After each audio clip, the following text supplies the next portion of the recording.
Ngayong Women's Month, isang natatanging babae na namamayagpag sa industriya ng pagtateatro ang ating kikilalanin ngayong umaga. Her plays have been staged and read sa Pilipinas, US, UK, Malaysia at Japan. Siya yung Filipino writer, dramaturg at educator na nakabase po ngayon sa Glasgow, Scotland. At makasama natin siya ngayong umaga. Good morning, Dominic La Victoria. Welcome dito sa Rise and Shine Pilipinas. Hello, good morning or good evening dito sa amin. Okay, so gabi dyan ngayon sa Scotland. Anong oras ba dyan ngayon? Yes.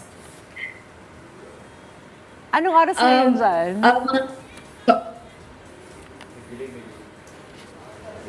Okay, alright. So let's start talking about kung paano ka nagsimula pumasok sa theater world. Kwentuhan mo naman kami. Actually, nung college ako, dun talaga ako nagsimula mag-theater. So, I went to Ateneo and my course was creative writing. So, I wanted to be a writer. Nagsusulat ako ng mga short stories, mga konting poems. And sumali ako ng isang theater org for fun. That was Ateneo and Tablado. And through doing stage work, lights, acting, design, anything really, I started to grow, in love with theater. And then, I started to pursue it and I started writing plays at nag-double major na din ako in theater art. So doon talaga in college, nagsimula yung love ko sa theater. And doon, because my teachers nurtured me, I ended up pursuing it. So yes, I've been doing this for more than 10 years now and I'm very happy being a playwright. Ayun, talagang marami ang mga gustong maging katulad mo, no, in comes to their dream na maging bahagi ng teatro.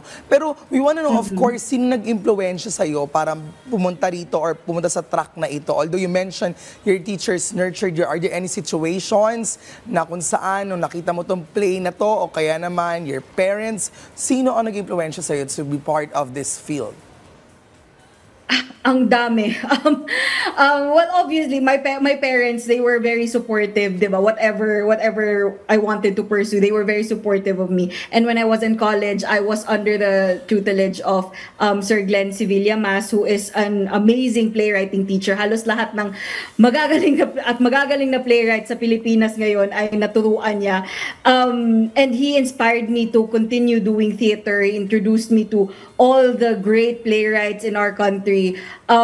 Dahil sa kanya at sa ibang mga mentors ko galing sa Ateneo, sina Dr. Jerry Respeto, nahasa ako sa theater. And I would say na yung naging inspiration ko dito is everyone working in theater. Nanonood ako ng mga dula, nakakausap ko yung mga kaibigan ko. I watch all their plays, I watch all their shows, I read all their shows. They inspire me, they influence me to continue working on theater every single day. Okay. Well, Dominic, I wanna know, paano ka naman napunta sa Scotland at ano yung nakapag-decide sa'yo to go abroad? Okay, so I wanted to do my master's abroad and I looked for schools. This was back in 2016, 2017. I looked for schools abroad and eventually I landed on Goldsmiths University of London. So I went there, that was 2017 to 2018. I took my master's in dramaturgy and writing for performance. And then after that, I went home, I think December 2019, umuwi ako and I think it was just supposed to be for a few months just to reset and nag-pandemic. And during the pandemic, I ended up doing a lot of online theater shows and then I met my husband who is from Scotland. And because we made plans already, we decided to live in Glasgow, Scotland. So and that's how I came to the UK. And I guess it was very parang nasa UK talaga yung future ko kasi coming back here after my master's, nagamit ko naman yung mga natunan ko, nagamit ko yung mga connections ko. And yeah, it's great. It's great doing theater here. Although I miss doing theater back home every single day. I find fulfillment practicing here. Dominic, we wanna know, ano ba pinagkaiba or pagkakaiba ng theater industry dyan sa Scotland kumpara dito sa Pilipinas? May chances ba na parang na culture shock ka because of any differences? Alam mo, again, there's a lot of differences, not just in the language, but in the work culture. Definitely, there's a lot more spaces here. Obviously, alam naman to ng lahat ng nagteteatro sa Pilipinas. Number one, hirap ang funding. It's hard to get plays staged and produced. You know, we all the theater actors and writers I know, palaging nag-hustle talaga. It's hustle culture. We take on jobs like teaching, workshops, etc. And we love what we do. But here in the UK, there's much more opportunities for funding. There's there's just much more space for growth, and that's something that, you know, I've come to cherish. Pero sa lahat ng lahat, masasabi ko talaga na magaling talaga ang mga Filipino theater makers. We are an unmatched talent wherever we are in the world. Kaya dito sa UK, pakinggan nakakatrabaho ko yun. pa rin. Minsan nakakatrabaho ko yung mga Filipinos. Iba pa rin talaga. Magaling talaga tayo. Sana Pilipinas mas makapag-invest pa sa kultura. Oo, tsaka Oo. yung funding, Yes. mas mapalakas pa natin. Alright, now, Dominic, you have this new musical in development titled This Is My Name. Can you tell us more about this? Yes, so this is my name.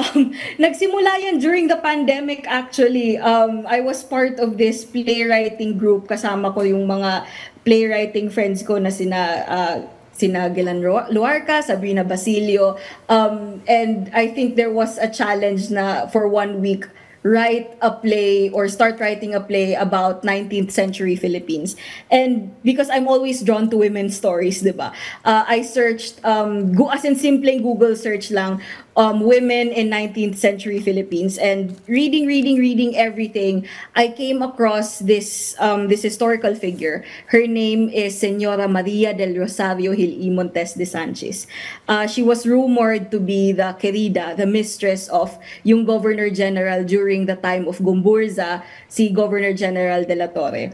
And there's a story that she went to a ball in Malacañang Palace wearing ribbons in her hair saying Viva la Libertad, or long live freedom. So very much, you know, standing up for Philippine reform, Philippine independence. And I just thought that was, you know, that was a very amazing thing that she did. She was nicknamed Madre de los Filipinos during that time. So Melissa Camba, my co-writer, who was also an actor, we are writing this musical inspired by her, and we actually have a showcase tomorrow.